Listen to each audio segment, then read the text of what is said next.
Ci sono giunti stamane i dati che sono stati forniti dai nostri associati, i negozi di abbigliamento, di calzature, di accessoristica e i saldi rispetto al 2019 hanno avuto un calo, anzi meglio dire un crollo di circa il 90%.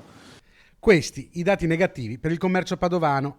A dirlo le stime dell'ACC, l'Associazione dei Commercianti del Centro, che registra in questo primo weekend di ribassi un calo di quasi il 90% delle vendite rispetto al primo fine settimana di saldi del 2019.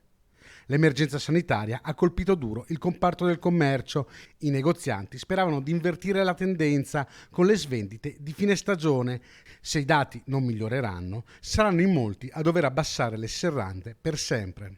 Se il 70% delle attività commerciali non è allineata con il pagamento delle rate d'affitto, quindi dei canoni d'affitto, si apre un problema enorme di liquidità e quindi in questo momento che si attendevano i saldi con ottimismo, il primo weekend ha dato veramente una mazzata e un colpo mortale. Se non si riprenderanno nelle prossime settimane gli acquisti in maniera energica, ci sarà veramente una chiusura generalizzata obtorto collo, perché ovviamente molti negozi non riusciranno più ad onorare le ricevute bancarie, ci sarà una grave crisi di liquidità e quindi ci sarà l'abbassamento delle saracinesche di centinaia di piccole attività commerciali e di partite IVA.